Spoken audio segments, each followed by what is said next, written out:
and welcome to Musician Profiles Celebrating Racial Diversity, a monthly video series of the International Conference of Symphony and Opera Musicians, otherwise known as ICSOM. I'm Doug Rosenthal, and I'm the Associate Principal Trombonist with the Pittsburgh Symphony Orchestra. And I'm joined here today with Emily Tsai, the Assistant Principal Oboist of the Kennedy Center Opera House Orchestra. Hello, Emily. Hello, and thank you for having me on this. This is very exciting. Of course. I'm so glad you were able to do this because for those who are watching and don't know, we used to be colleagues at the Kennedy Center. Um, and I just want to take a brief little detour. Speaking of the Kennedy Center, the federal government is has put things like this video series under attack recently, and I do think it's important to note that even though I don't have any authority to express anything on behalf of ICSOM, especially the governing board, um, I do want to say that we as an industry and an art form, we will not be our best without every artist, every administrator.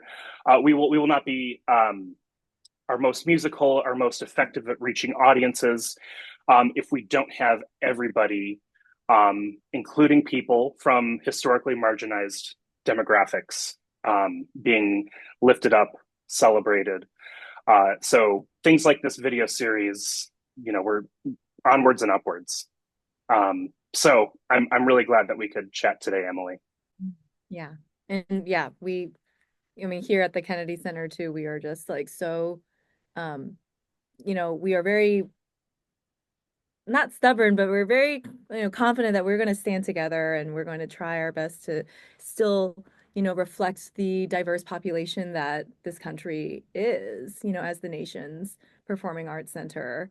And we don't want to let anything stand in that way. We want to reflect art through many people's eyes and many people's visions and not just from one perspective, because then the art becomes bland, and it stops being what it can be, which is a connector between cultures and backgrounds and all people from everywhere. So we are the musicians here at the Kennedy Center. We're really, really, standing firm and hopeful that, this is going to be something that we can get through and grow from. Yes, indeed. Um, well, before we start with the questions, would you like to tell us a little bit about your musical upbringing, your background? Yeah, absolutely. So, I come from, well, I was born here, but my family is from Taiwan. And, I grew up playing music. I started on violin when I was 4, and I actually still play violin occasionally now. It's kind of whenever I'm sick of oboe or oboe's getting me down or the reeds are getting me down, but I still, want to play some music. You just pick up the violin. It's like such a coming home kind of feeling for me. But my parents were not musicians. They're both actually scientists. They're engineers. So my father was a nuclear engineer and my mother was a chemical engineer. And they just loved music though. So like they just really appreciated music. And my mom like played piano for, not professionally, but for fun. And then my dad played horn actually when he was younger. And he was like in the Taiwanese military because back then all the men had to be in the military for like a year or two or something like that. So he actually got it around being in the actual military by playing horn in the band, which is cool. And I have his horn now. I inherited it. And when I was at an undergrad, I actually took 2 years of horn lessons just to like learn how to play it because it was fun. But yeah, but I played violin mostly growing up, and then I added on oboe when I was in middle school because the school I went to was too small to have an orchestra. It only had a band. And I was like, well, I still want to play music. So I didn't know what an oboe was, but my band teacher was like, oh, you have a musical background. Well, try this little reed thing. And I was like, and I made a sound and he was like, you gotta play oboe. And I was like, I don't know what that is, but sure. And so I was the only oboist in my school. And I, took private lessons and stuff like that. And I really loved it.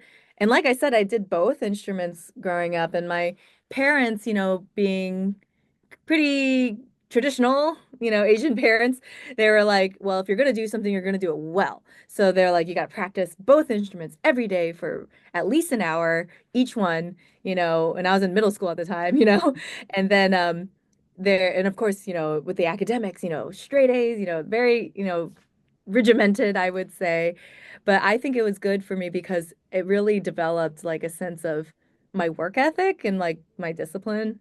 At times, of course, I was rebellious and I was like, I don't want to do this anymore. But you know, it was, I think, overall a very good experience for me as a young person to instill that like hardworking nature and that discipline and that like I can achieve something if I really work at it kind of mindset.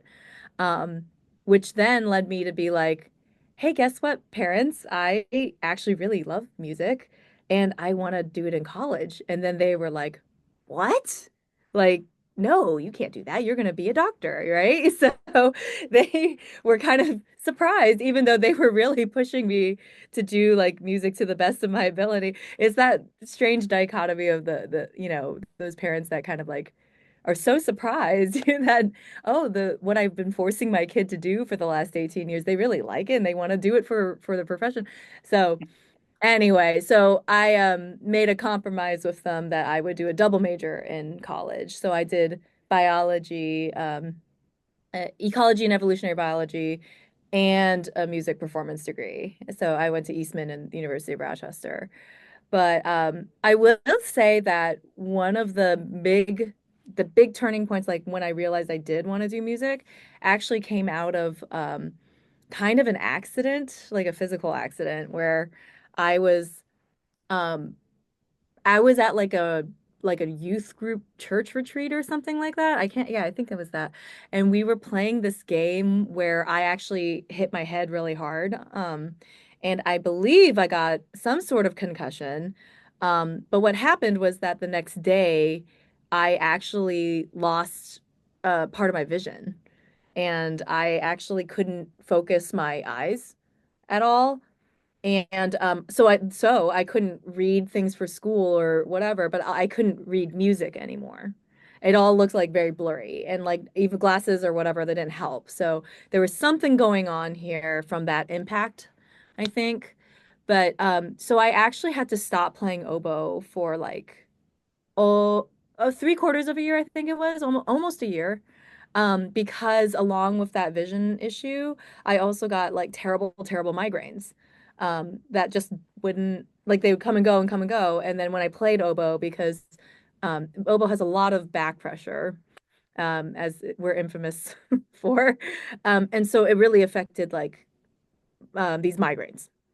And so I actually had to stop playing oboe, but I kept playing violin. And my violin teacher, um, shout out to her, Margaret Jones, she was wonderful and taught me by ear, you know?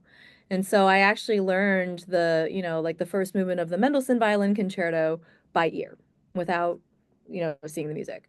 And she was so patient, and that's actually when I discovered how music actually works. Because, like when you read it on the pages, like to me, it was like very academic. It was like, oh, I'm studying for school, I'm studying for music, note, note, note, note, note.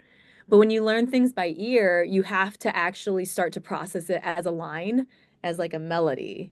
And through this terrible situation, that's when my eyes were kind of open to being like, oh, this is what music is. Um, and I really like it, and it's really fun, now because the first time I went to an orchestra concert when I was pretty little, I like actually hated it. I thought it was so boring and I was like, this is the worst. And I kept squirming in my seat and my parents were like, I was not well behaved at that concert. But I actually thought it was boring and I didn't understand it. Um, and then through this accident, I started to understand why people love it and how it can speak to people. That it is a language, and that if it's not just a note, note, note, it's like a string of notes and sounds that when put together mean something. And that was the turning point for me where I was like, I really do love music. And then as I got my vision back, thank God. But Hmm. uh, as I kind of progressed through high school and stuff like that, so this happened when I was like eighth grade, I believe, this accident. And so during high school, my family actually moved to a new school, and I actually was became part of this friend group of like the artsy kids, right? Um, and so we just loved playing music together, like any kind of music. And so I played, of course, chamber music. I played in there, and we had a small little string orchestra with woodwinds, no brass. Sorry, Doug, but we had woodwinds, and I then guess the there are still good opportunities to be had without brass, you know. yeah, oh, there's no, I'm just kidding. We missed the orchestra sound. But it was a small school, so we didn't have like the full orchestra, but there was like an orchestra. And so then the four of us woodwinds, there was two flutes and two oboes, sorry, two, not flutes, two oboes and two clarinetists that were all in my year. And we got really close and we would play chamber music together, but then we also actually formed a rock band and we played in a rock band. So believe it or not, I actually taught myself how to play drums, and I was the drummer in our rock band. And I also wrote some music as well for us. And we just had fun. Like we would just stay after school for hours and just mess around on our woodwind instruments, but also we would break out the guitars and the drums and we would do that too. And so I was a rocker for a couple years. That's Um, awesome. yeah, I know. People don't expect that when they talk to me. But back when I was in high school, I was very emo and I was very like moody, I guess. I don't know.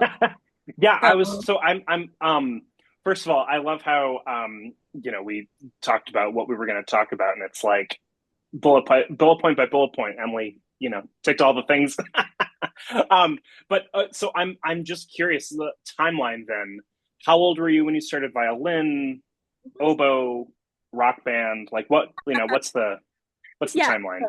I started violin when I was like 4 years old, and then I started oboe in fifth grade. And then the accident that my head injury happened when I was in eighth grade. Um, and then the recovery, and then high school is whenever I met that group of friends, um, and we formed the rock band for the like I think it was just my junior year, so it was like 2 years that um, and we played at the school talent show and like some other play like we actually won our school talent show. It was really great. What Um, did you play? well, we covered what did we play? Oh, Vanessa Carlton's White Houses. And so we actually incorporated some other friends who played strings to like play with us. We were incorporating the acoustic instruments into our band as well. And then we covered like Cold back in the day it was like Coldplay, Evanescence, of course, because I love Evanescence. You know, and what else did we do? Oh, Ben Folds. Um, you And know, this is in Indiana. I this is forget in what the timeline Indiana. also Yeah, is for. Okay. this is in Indiana. So yeah, when because I was born in Pittsburgh. We were just talking about this before we recorded.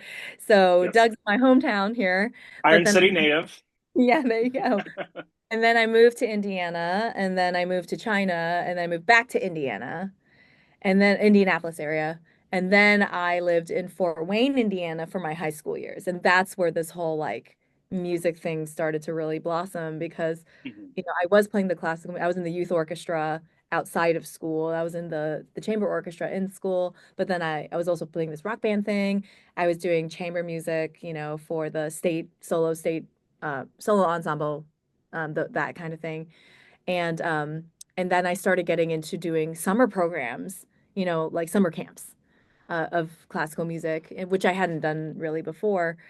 And I actually went to when I was a junior and I was thinking about college and I told my parents I wanted to do music. And they're like, oh. And so that I was like, okay, I'll do the double major. I'll do the biology and I'll do the music.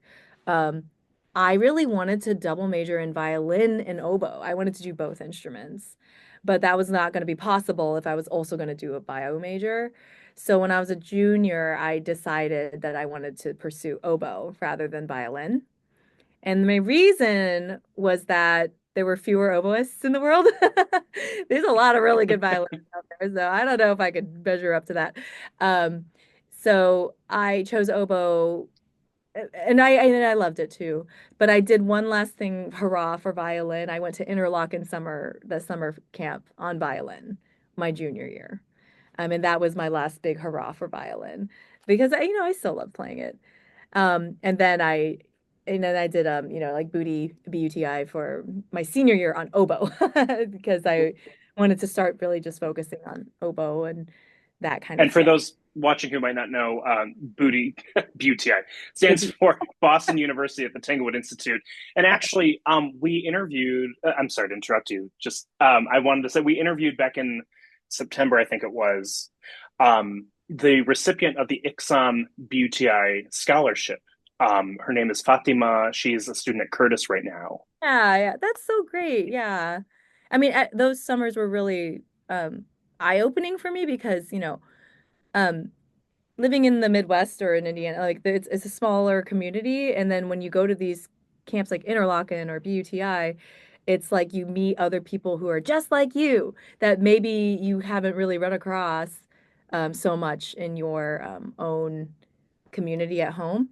And then that was really inspiring me to be like, yes, this is exactly the kind of people I want to hang out with, my musician nerd friends.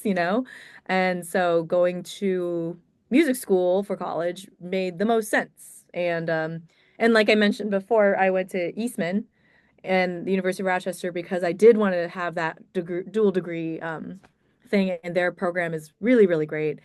But also, the oboe teacher there, a professor there who's still teaching today, Richard Kilmer. I mean, he's amazing, and he's like one of the most influential people in my life, not only as like a musician, but as like a role model as a human being, because he's just like so wonderful, and he's like encyclopedic in all of his knowledge, and he just knows exactly what to say to make you think and make you better.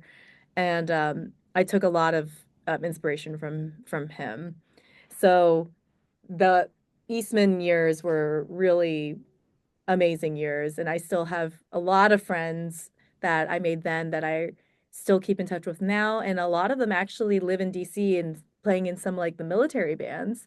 Yeah, and like it's so cool to kind of cut. We go our separate ways after school, and then we come back together because the music community is not that big, and you're bound to run into them again.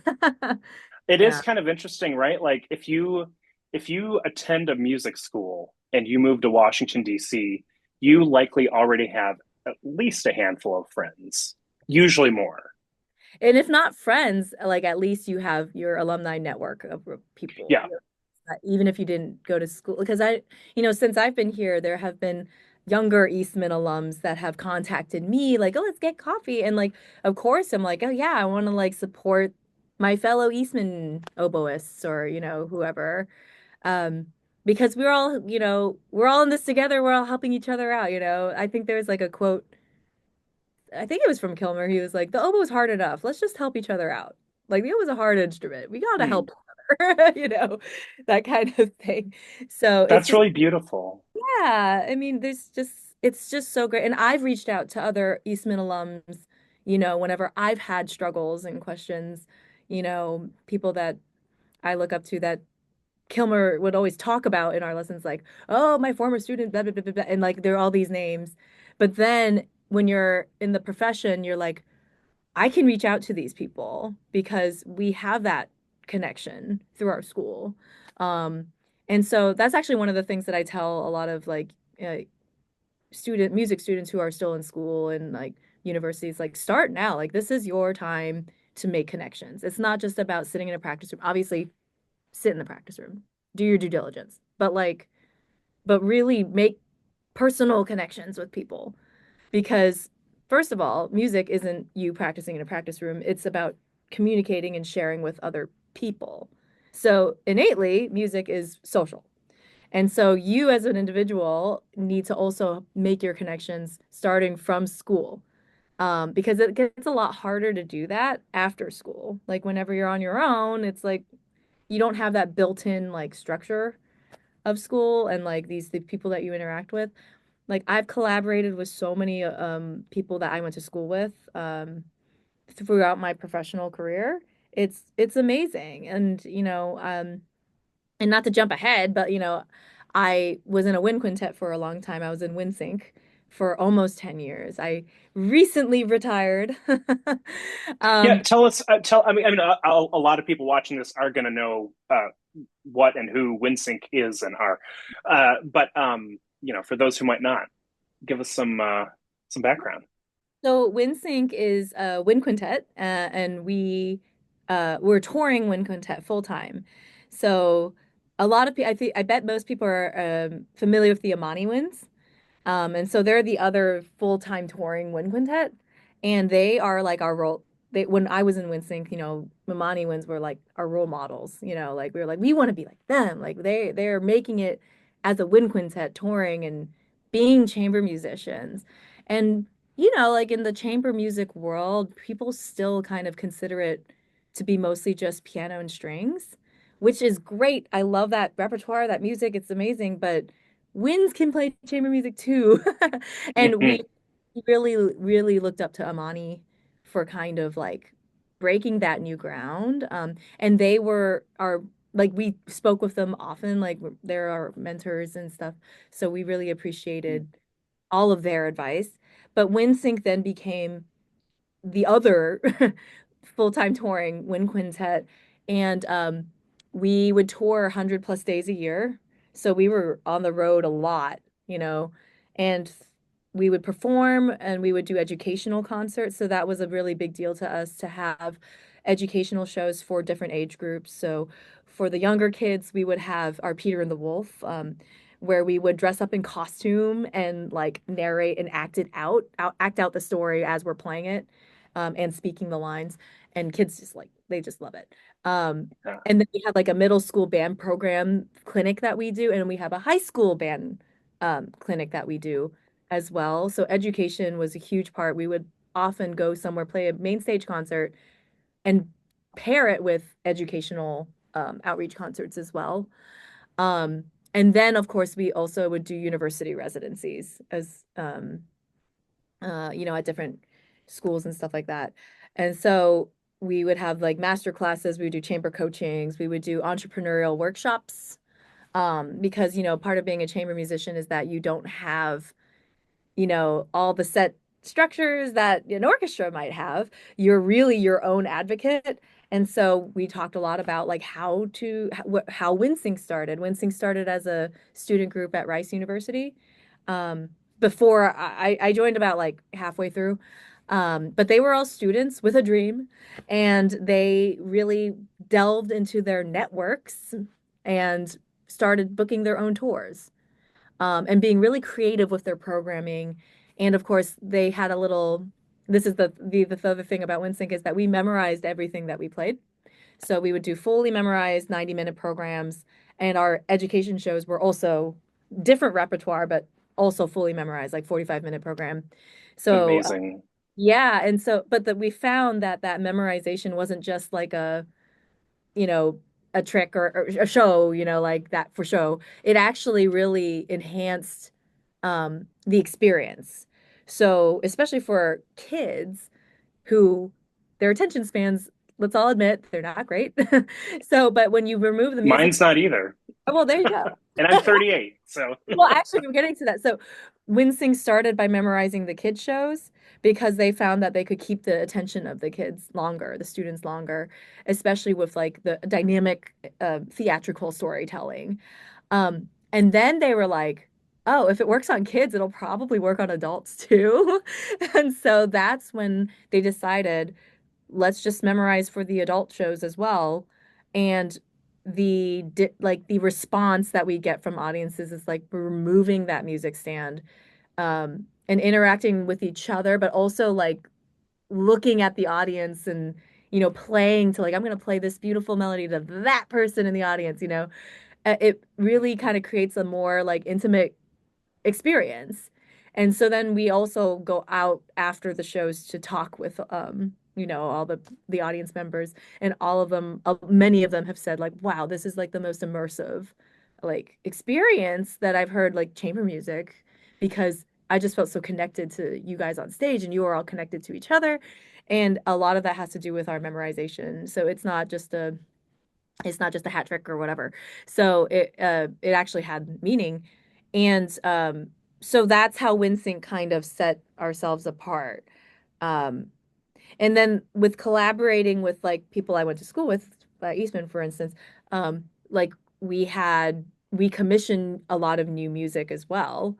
And one of the composers that we commissioned was well, not classmate. We were in different years, but they were at Eastman at the same time I was. And our bassoonist, Kara Lamore, she was also at Eastman. We were at Eastman at the same time. So there's that connection there. And then also we commissioned a new wind quintet for winds and percussion from Ivan Trevino, who was at Eastman when we were at Eastman. And that piece has gone on, like we recorded it and we toured with him. So you never know where um your schoolmates, what are they going to do in life, and what connections and collaborations you can have later on. And it's just really cool to come back to that connection from your school. And I'm only just talking about Eastman because I went there, but like whatever school everybody else went to, you have those same kinds of potential connections as well. Um, so I think that it's just like a cool kind of community, built-in community that people already have. So while you're in school, don't be afraid to be the social one, and to really be to connect and to start now with your career. And that's what we say a lot to the university students when we went to their did residencies and stuff like that there. Um, Hmm. yeah, so that's just a little bit about WinSync. The other cool things that we were able to do is that we won Fish Off while I was in the group. That was cool. And then And we I assume most people watching this are going to know what fish off is, but what is the full name of the competition? Yeah, it's the Fish Off, the International Chamber Music Competition. Fish Off And International Chamber. is it the most prestigious chamber music competition in the States, or it's certainly one of them? It's one of them for sure. I think it's the most well known, I think. Um, but yeah, it's a lot of just um amazing chamber groups have come out of that competition, or are alums of that competition. Um, and I got to shout out my like so we have a a sister chamber group called the Acropolis, the Reed Quintet. So they're a Reed Quintet, and they also did Fish Off as well. And then this past Grammy season, they won a Grammy. So Oh my gosh. that's what the alums of the Fish Off competition have gone on to do amazing things. And that's an example of one of them. And my buddy Oboist Tim Gocklin, I'm just gonna say he's amazing. And congrats on his Grammy. So Yes, huge congratulations. What is I was just going to ask what the instrumentation is for you said a reed quintet? the Reed Quintet, yeah. So that's oboe, clarinet, saxophone, bassoon, and bass clarinet. Pretty aggressive. Congratulations to the Acropolis Quintet. That's their name. Yeah, Acropolis. Check them out if you haven't already. Yeah, But congratulations to them. it's amazing because it's like, it's another wind chamber group, doing really great things. They did Fish Off, back in the day. And we say that they're WinSync and Acropolis are kind of like little sister groups because we started around the same time, and we've all followed each other's careers and stuff like that.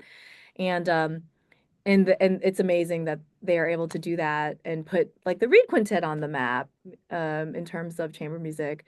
And then for Wincing too, I gotta toot us as well. Like when we recorded our past two albums that we released, um one of them is called All Worlds, All Times, and that was released in 2022, I believe. And that's the one with Ivan Trevino's piece on it. And when we debuted it, it was number 2 on the classical Billboard charts. Yeah, Wow. it was literally Yo-Yo Ma. No, no, no. Yeah, no, it was John Williams, us, then Yo-Yo Ma. It was like really cool. And then our Wow. most recent album is one that we actually recorded at Abbey Road Studios in London, That's which was right. I remember you talking about yeah, this. it was so cool. And that one, when it was debuted, was number 1 on the classical Billboard charts. So, wind quintet is, or wind chamber music is a cool up and coming like thing. So, and we encourage all young wind players to, you know, orchestra's great, but you can also do chamber music too. Yes. Yes, Um, absolutely. Well, so, and I have to imagine playing with WinSync for all those years. I have to imagine that that comes in handy in the orchestra. oh yeah, absolutely. Like when you're in a chamber group, any kind of chamber group, there's a lot of flexibility and adjustments and whatever, like really critical listening that you have to do. And then it also challenges you to be extreme in your dynamics, in your colors that you present, in your blending with the different instruments, you have to do that because there's only 5 of you. So you're kind of limited in like how many colors or what the volume and whatever. And that pushes you. If you have a whole orchestra behind you, you know, when it's fortissimo or whatever, as a wind player, I'm like, let the brass, let the, yeah, But when you're just 5 of you on stage and there's a fortissimo, like everybody needs to be in on it to create that kind of dynamic range to convince audiences, you know what I mean? Like not Hmm. you have to be super like don't be shy about these things. But then also the pianos, like we have the advantage if there's only 5 of us to be like so soft so we can and as an oboist, we tend to stick out because our tone tends to be a little bit more um focused, I suppose, than other instruments. Overtoning. Yeah, yeah, maybe. So but Brilliant. yeah, but learning the blend between the specific instruments and stuff as an oboist is just so helpful. So when I go to the orchestra, then I'm like, okay, I'm playing with this instrument. Like you're very aware of what instruments you're playing with, and then I know how to transform my tone to match them. Or if I'm the soloist and like knowing I can play out here or whatever, but that chamber music kind of thing is really, really helpful. I would say especially in opera um, I've because opera is like, when you're playing a symphony orchestra, you generally can predict how it's going to go. In opera, like you actually can't really predict how it's going to go because you never know what's happening like on stage with the singers if they want to take different times and like there's different soloists that sing on different nights or whatever. And so you have to constantly be on your toes and be flexible and be very connected to the conductor and to your fellow musicians here. So that's very chamber music to me. And when I first Mhm. started playing in the opera orchestra, like with you, I was just like, wow, this is one of the most agile orchestras I've ever played with. And I've played it, and it's not like when I was playing with WinSync, I was also playing in like orchestras here and there as well.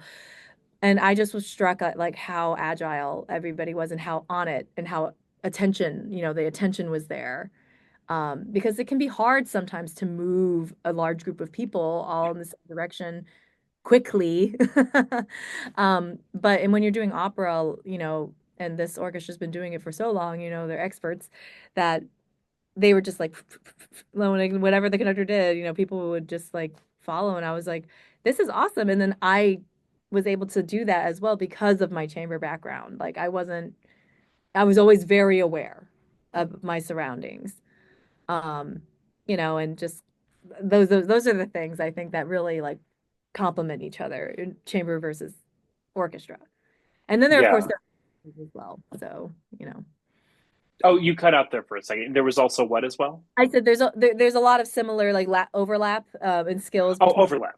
but there's also differences as well. Like there are some things in chamber music where I would do things that I wouldn't do in an orchestra, because it just Mm. wouldn't be appropriate to blend like for the blend. There's more people involved.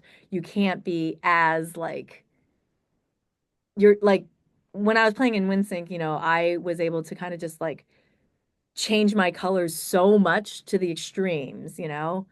And in an orchestra, sometimes that's just like not appropriate because like you have to consider everybody else there around you too.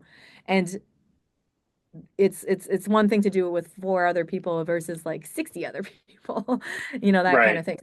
There's that level of like, you know, check out your surroundings, know where you are, and do the be as, you know, emotional and, you know, as giving to the music as possible, but without being like so crazy over the top that it like sticks out so much. Right.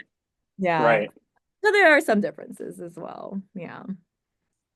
I'm just rewinding here a little bit. I was so struck by so you were talking about back when you were a kid and you had that concussion and you were learning to play music over the lines, over the bar lines, and not just think of it as a blueprint, but actually as a, you know, something horizontal and art form. Um, and then you were talking about WinSync and how you discovered that memorizing music made a more immersive experience for the audience. Oh And yeah. I feel like there's such a connection there Yeah. about getting out of the page and into the space mentally. And Yeah. I wanted Yeah. to point that out. I think that was such a beautiful concurrence of things. Yeah. I absolutely think there's that connection there. And like, and it's so great now because the other part of my career now and is that I also teach at the University of Maryland as their Oboe professor. And so one of the things I'm trying to teach now my students is this exact concept. And on their recitals, I'm requiring them to memorize one piece, at least one, you know, just because I think it's actually such a valuable experience. Like, I'm not going to be mean and be like, you have to memorize the whole recital, like, just one piece. And it can be short, but I think it will give them the experience what I had of opening their minds up to uh, that, that higher form of musicality and then sharing that with the audiences, that kind of thing. So, and I also make them do spoken program notes in their recitals Oh because wow. that's the other thing WinSync I did in WinSync is that we always did spoken program notes in every single person spoke. And people loved that. You know, audiences would be like, I just felt like I knew what to listen for. Like it made the experience so much more meaningful to me. And hearing us speak as like human beings is always really great to connect someone to your audience, you know, a musician to their audience. Because, you know, we play our instruments, they don't have words necessarily. So we have to connect on a human level and in our playing, but also we can speak to them. It's okay. And so I have my students at Maryland also giving spoken program notes and trying to think of more like thematic programming as well, like not just being like, I'm going to play a piece from the Baroque era and then the Romantic era and then a modern piece. And I'm like, okay, but that's been done before. So let's be creative. Let's try and do programming that appeals to your personal interests as well as something that would be new and exciting for somebody else to experience. So going back to WinSync, you know, we would do thematic programming. And one of the main projects that we worked on while I was in the group was, you know, WinSync is based in Houston. Houston is Space City. So we actually had like a whole space themed program. And it Wow. coincided with the 40th anniversary of the Voyager Golden Records being sent out to space. And then also the 50th anniversary of the moon landing. And so we were able to do really cool projects. We partnered with the Lunar and Planetary Institute in Houston. And they're like one of the research facilities for NASA. And so we actually had like a space scientist from that LPI come to our concert and do a little mini lecture in the middle of our concert because we were doing a thing on the Voyager Golden Record and we played music selections from the record. And we also combined it with images that were also on the record that were showing behind us as we were playing. And along with some like of the nature sounds that were included on those records as well. So it was just like a whole immersive like experience. And then with the scientists giving, the lecture, so the audiences can get a real experience being like, wow, you know, music is awesome because it can be interdisciplinary and we thought it was important enough as a human species to send out into space, you know what I mean? Right. So Well, and I was going to ask, like, I know in a general sense what the Voyager record, Golden Records, plural, yeah, yeah. what There's they are.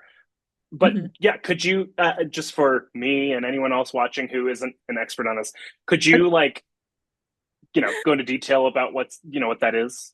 Yeah, so I'm not an expert either, but back in I guess the 40th anniversary was 2000, gosh, I can't even remember, 17, 16, I can't remember. It was yeah, no, I remember this. It was sometime mid 2010s. Right, yeah. So they're golden records. That's why they're actually made of gold. And they were they put classical music, folk music from around the world, animal sounds, people saying something in different languages as well. And then like a message from like the UN president at the time, the leader of the UN. I can't forget. Oh my gosh, it's been so like I should have probably brushed up on this Yeah. before. But basically, it's like Carl Sagan's little idea that he we were like, if there's life out there, this is a representation of what Earth is like. And so these records were made and sent out into space.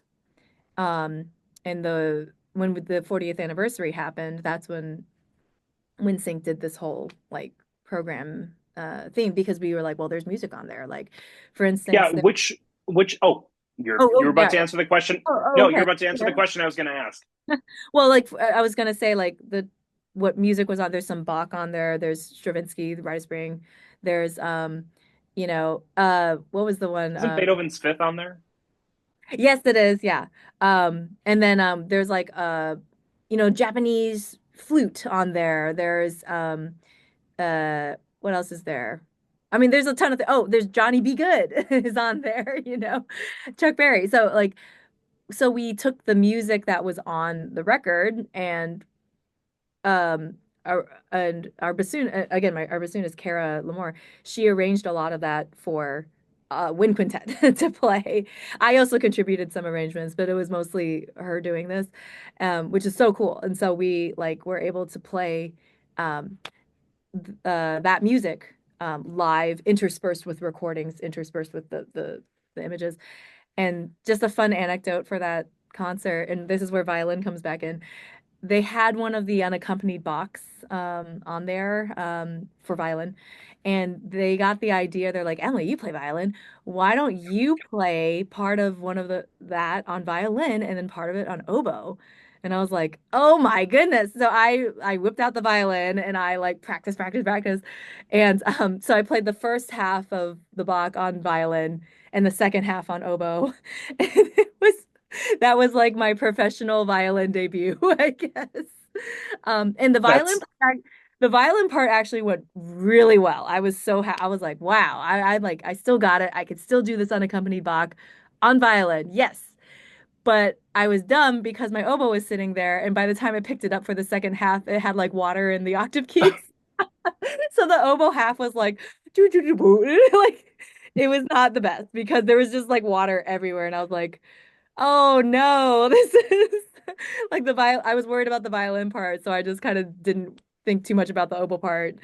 So that was kind of a funny moment, but that was a good use of like I do play violin, so I might as well do that to, enhance the concert experience, that kind of thing. it's too bad you couldn't just hand your instrument to someone else on stage to like, you know, Give me keep give me keep another keep warm oboe. air going through and yeah. Yeah, so that was a funny moment, and that's like an infamous thing that like within WinSync we're all like, remember that time? And I'm like, yes, I remember it.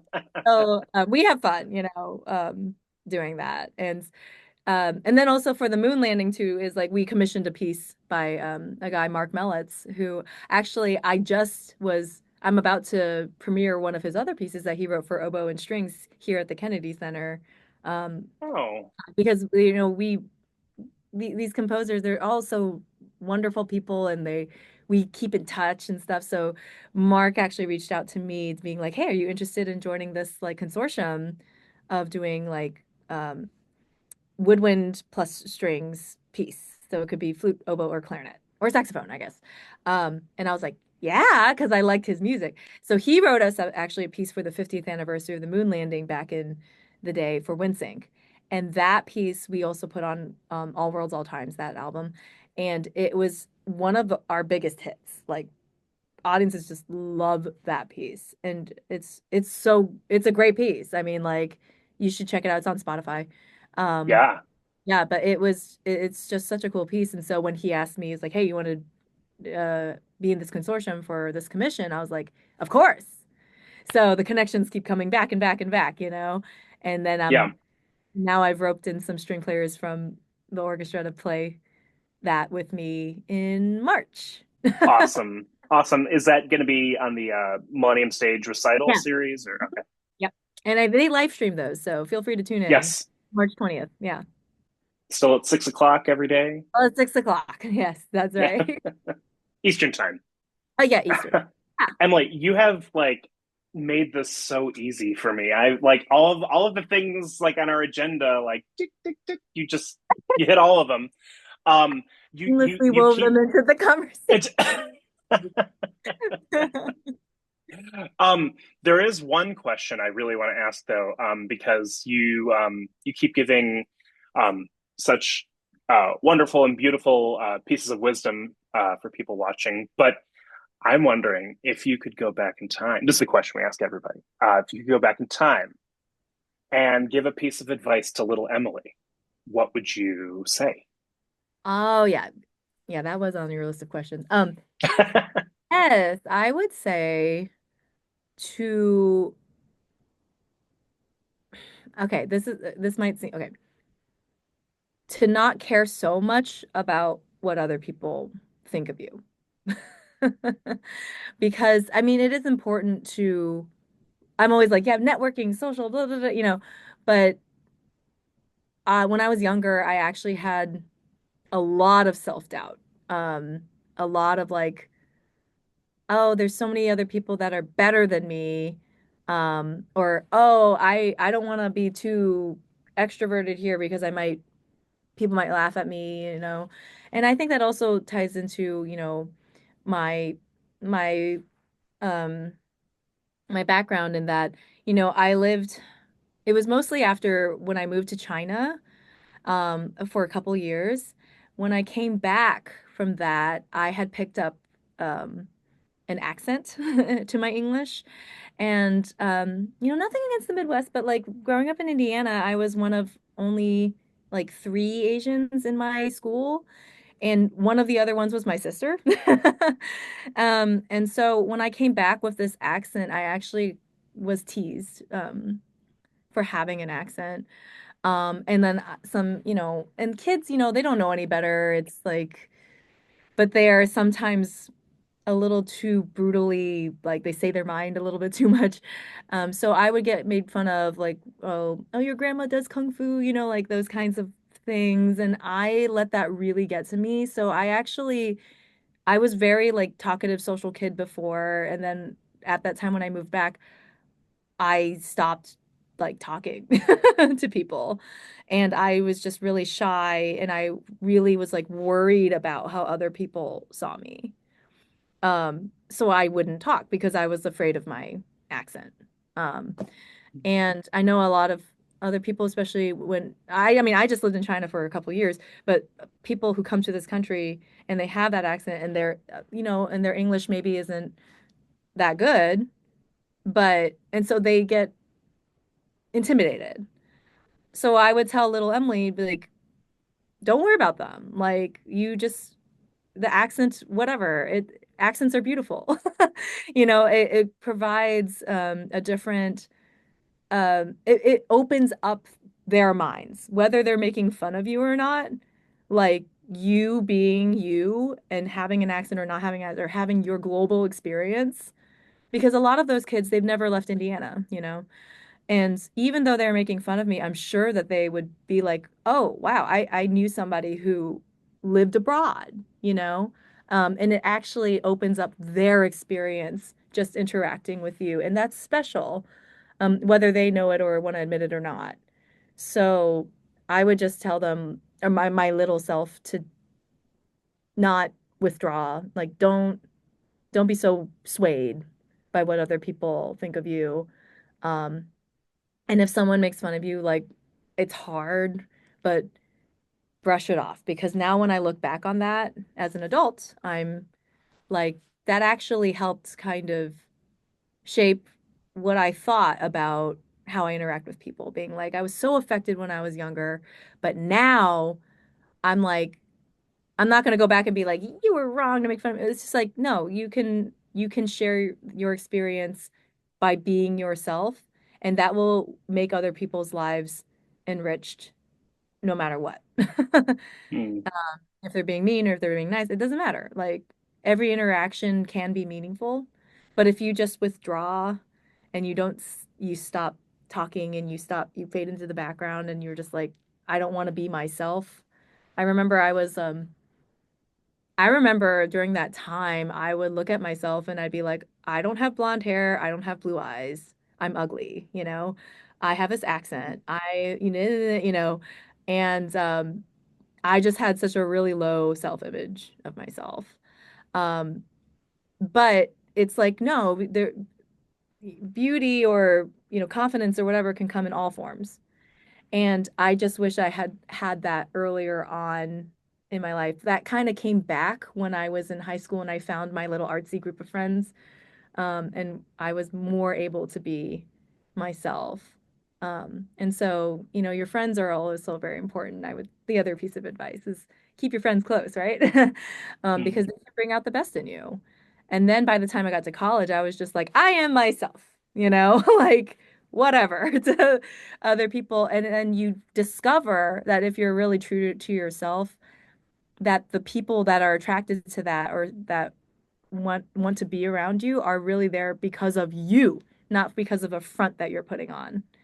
And that is a more meaningful relationship. And if they are turned off by you, then that's fine because everybody has their preferences, and so you can interact however you want. But being your authentic self shows people what they're getting. And I want other people to show me that too, so that we can all be very upfront with each other. And I think that honesty actually is probably a really great thing, especially now, just being honest with each other and not, you can have different perspectives. You can have totally opposite, religious, political, whatever. But if you're honest with yourself and you're honest with each other and you're able to have that meaningful conversation, that's so much better than just kind of like, hiding everything and letting things build up and stew in the background. So sorry, that was a little long-winded, but that kind of brought me back to that time when I was in it was middle school. Yeah. A lot of things happened in middle school. My goodness. I'm really glad that you didn't choose to stay quiet and blend into the background because you're such you're such a great light in this art form, this industry. And I know we only overlap by a couple of years. No, no, not even a couple of years, like a One, year, right? one, one, 1 year, one precious season we played together. but it was a beautiful season. It was. It was I and well because and you would you subbed with us before Oh yeah. Hmm. you won the audition. And so yeah, yeah, you you have such a distinct and thoughtful voice on your instruments. I mean, I was the proctor at your audition, so You were. That's I got right. to see it close up, and yeah, you're a treasure. So. Oh, thank you. You are too. We miss you here. We really do. Pittsburgh is lucky to have you. um, well, thank you. Uh, before we sign off here, is there, I mean, we've really run the gamut, but is there anything else you wanted to talk about before we sign off? I no, not really. I mean, I talk a lot, so I We have that in common. apologize if this is like long-winded. I've, you know, I've done if people are interested, I do have my website if you want to stay connected or get connected or something. I'm always willing to answer any questions or whatever. I also have, I've done several other, well, this isn't a podcast, but like I've done podcast interviews for several other things, and I talk a little maybe about some of the similar things we talked about here, but maybe some more in-depth things too as well, if people are interested in hearing me jabber on more. There's that. And they can check out, some recordings that I have and arrangements that I've done as well.